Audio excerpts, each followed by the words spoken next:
c'est dommage pour ce pays et c'est dommage pour la jeunesse sénégalaise ak tamit ñëpp ñoo xam ne ñu ngi suivre actualité politique rawatina nag si domaine boo xam ne dafa jël ampleur au Sénégal moo ko doon wax muy l'activisme politique ou bien parfois ñu leen di woowee des chroniqueurs dans les différentes plateformes en communication c'est-à-dire que Abdou Nguer dafa nekk benn phénomène boo xam ne ñëpp dañ ko xamee par ci violence verbale envers le régime en place surtout nag le tandem bi ñuy wax muy Ousmane Sonko ak Diomaye Faye ñëpp gis nañ ay prise de position daana défendre tamit le régime de Macky Sall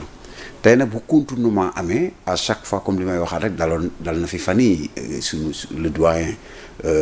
l'autre là le journaliste Cheikh Yérim Seck ba coow lu yëpp am bu ñu demee dem nañ ba war nañ jàngaat Sénégal nag la mooy constance ak tamit la mooy respecter tamit la ligne de conduite parce que dafa am benn exemple boo xam ne dañ ñoom si boppam toujours nag dama naan est-ce que ni ñuy doon duggee amul woon phénomène boo xam ne da leen di indi pour des profils wala d'abord ils sont venus pour benn cause boo xam ne cause noble la pour défendre les idéaux ou bien la démocratie sénégalaise ou bien pour défendre ñenn ñoo xam ne c'est des couches les plus défavorisées ak tamit couche boo xam ne ñoom ñoo gën a baax pour ñu mën a yëkkatiku moo tax boo déggee yéen ni ñun li ñu siy def mooy en tant que des acteurs politiques mooy du ñu jaaxal parce que yàgg na parce que en politique souvent da ngay gis ñii dañuy dem di ñëw mais bu demee nag si côté seen côté ñoom activisme wala si côté ñoo xam ne ils se réclament des chroniqueurs danañoo xaw a jaaxal day mel ni da ngay tirer ay profil te débat bi ñu lancé envers Abdou Nguer c'est dommage waru woon am Abdou Nguer gis nañ ko ni mu féetewoon Macky Sall ba ko Macky Sall recevoir gars yi ni recevoir na ko Maroc bañ discuter ak yooyu tey nag bu defee revirement ba naan day topp le groupe parlementaire xam nga du souligné na ko ne pourquoi attaquer ñu l'article L29 étant dugaluñu recours déglu naa ko mu wax ci ma ne ah bon loolu c'est une très bonne initiative parce que d'abord man sama classe gi dañ doon wax dañu waroon attaquer cette unité de proposition de loi boobu le groupe parlementaire Pastef def wax na ci defuñu ko mais dafa continuer bon am na ñu siy tudd le nom de Mohamed Dieng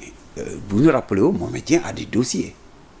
donc nan la mën a def ba am contact Mohamed Dieng gis nañ si problème yi yoo xam ne cité woon nañ ko ci li daloon Lat Diop est-ce que tey dafa am kumba am ndey ak kumba amul ndey est-ce que du xaalis mooy wax parfois am na ñenn ñoo xam ne nag xaalis leen di waxloo te man yaakaaruma te ñaanuma Abdou Nguer bokk ci bu fekkee ne profil la wala leen loo xam ne dañ ko jox mu commencé di wax wala di changer et kii dina dem ba benn moment crédibilité da koy ñàkk et tamit aspect bi mu amoon ak respect bi mu amoon ak fi ñu ko tegoon dina ko te loolu waru ko mais remarqué naa dans l'histoire que fii ñu nekk nii tey jii si cadrage politique bi ak tamit di nekk si cadrage communication boo xool ñu si bëri ñoo xam ne ils se réclament souvent des chroniqueurs c'est des tailleurs c'est des gens yoo xam ne dañu am métier bàyyi ku ñëw le pourquoi c'est-à-dire que war nañ jàngaat ñan ñoo war a wax si télé parce que il faut boo demee loolu de moom xam naa ñun média am nañ ci part de responsabilité bu rëy exactement parce que boo xoolee ñoom dañu dem ba ci place sax les débatteurs comme les politiques et les entités politiques dem nañ ba dañoo remplacer même les acteurs politiques non du bàyyeeku day toll fenn foo xam ne ci phénomène bu nekk day judd parce que phénomène technologie bu mu ñëwee moo tax bi gars yi di wax guide de la révolution man leen de la révolution numérique Facebook Twitter ak yooyu Sonko est là l'avènement de Sonko nag moo jur loolu te loolu musiba la ci réew luy delloo réew ko parce que ñu ñàkk xam-xam ñooy wax du ñu maîtriser sujet yi du ñu lire du ñu am yenn jàng yi mën nga bañ a jàng sax mais war nga am benn culture générale war nga mën lire wala nga jege wala nga xam mais souvent da ngay gis ñenn ñoo xam ne dafa dem ba benn moment ñi war a wax dañoo dem ba sax dañuy ragal a wax parce que dañ naan bu ñu demee dañuy tëkkaleeg ñooñu nga xam ne dañoo jël ay place yoo xam ne moomuñu ko. ok et mu nekk benn débat boo xam ne débat de vue la au sein des télévisions nan la ñuy def da ngay gis sax ñenn ñoo xam ne dañoo orienté vers Pastef dañoo jël sax seen éditorial orienté ko vers Pastef pour gars yi di leen di seetaan pour ñuy collecter ci chaîne YouTube yi xaalis te warul demee noonu moo tax ma ne leen ci régulation bi war nañu xoolaat ci code bi nan la ñuy xoolee définir les médias ak position yi ak seen i programme parce que il faut d'abord foofu war nañ jëm foofu ci réforme yu mel noonu ñaareel bi Abdou Nguer bu defee virement boppam lay rey parce que Sénégal moom mu wax la ci ñaar. ah bon boo juumee ba def virement boo xam ne waroo ko def. da ngay dem ba benn moment nit ñi moom am nañ benn fulla joo xam ne. mën nañ lay déglu di la déglu mais bu ñu gisee ni dem nga ba gëmatoo dara. ni nga yéegee woon noonu la lay wàcce te nañu moytu numéro 1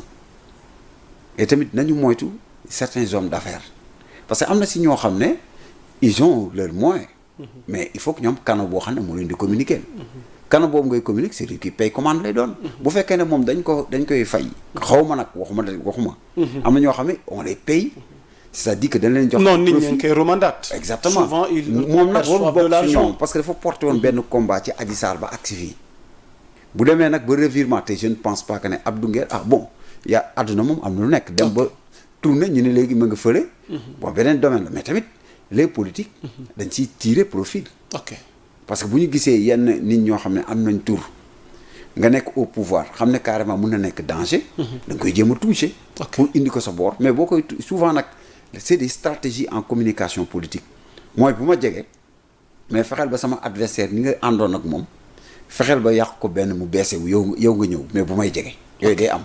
yooyu système yooyu ñu ko daan def à l'époque c'était les renseignements les services de renseignement ñooy def ay infiltration si des hommes de médias des hommes yenn nit yoo xam ne am nañ influence surtout des sportifs ak yooyu pour les utiliser pour ñuy communiquer ñu leen di fay te je pense que fi mu toll moom ak li mu wootee ak fa mu jógee bu restee li ñam lu mu bëgg mun na ko am c'est important on va essayer d'avancer nag ñëw ci li nga xamante ni moom moo ñeel pencum ndaw réew mi assemblée nationale bi mu mel ni démb ministre de la justice maître Moussa Sarr teewal na fa gouvernement bi mais moom daal li ñu sàkku ñoom gouvernement bi mooy ñu gën a yaatal large concertation ci révision constitutionnelle bi mais gis nga position député Pastef fi ñoom position gën ci jël déjà sax sànq ñu ngi jot xibaar ku mel ni Ayib Daffé mi ngi aller plus loin jàpp ni sax dañoo war a définir li nga xamante ni moom mooy haute trahison alors tey révision constitutionnelle bi ak enjeu yi mu làmbal Djibril Diop ak fu mbirum politique gu réew mi toll ak fi situation bi toll ñu bëri ragal crise institutionnelle ci diggante exécutif bi ak parlement bi yow tey lan moo ci sa njàngat lan moo ci sa taxaw seetlu fan lañ jëm si toutefois tey jii nii solution amu ci déggoo amu ci saafara amul ci constitution bi nga xamante ni defe naa ni moo tënk dundinu askanu Sénégal. bon lii bu fekkee ministre bi lii naa ko sant crise ñu ngi ci crise institutionnelle. Ah bon? Si l'exécutif oui. par le biais du ministre de la justice garde des Sceaux par la communication du ministère dit que il faut que ñu def une large concertation ñoom ñu bañ ko y a une crise mais lépp lu ko indi mooy c'est les avant-projets parce que nous on avait dit que à l'époque après dialogue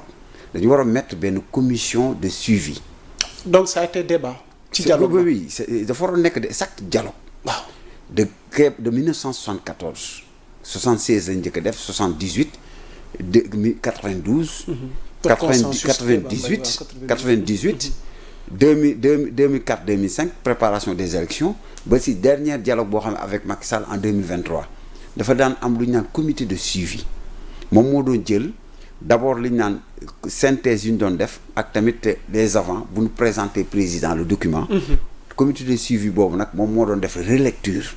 si li ñu doon waxtaan si dialogue bi yëpp exactement léegi nag bu ñu paree foofu nag si dañuy jox loolu au président président bi préparé ko mu nekk projet de loi mu dem à l'Assemblée mais dañ ko raté li ñu ko raté mooy d'abord il y a 2 dialogues benn bi dañ ko defoon sur la justice parce que nous n'avons pas de problème de justice. Tous les pays il y a des certaines choses yoo xam ne da nga koy joñanti parce que lors des élections présidentielles de 2024 conseil constitutionnel am na taxaw bi mu taxaw te fexe nañ ba ñoom ba organiser fi avec tout lépp luy wër mbirum élection justice ak yëpp. ba en passant par le biais du ministère en charge des élections ba organiser des élections libres et transparentes ba installer le président bi ñu ñëwee waruñu koon laal bi ñu ko laalee question yooyu nag moo leen dab parce que dañu laal leen loo xam ne amuñu si woon maîtrise parce que boo doogee accès au pouvoir looy njëkk a def mooy yenn question fondamentales yi da ngay bàyyi mu nekk en cours nga chargé benn mission pour ñu étudier la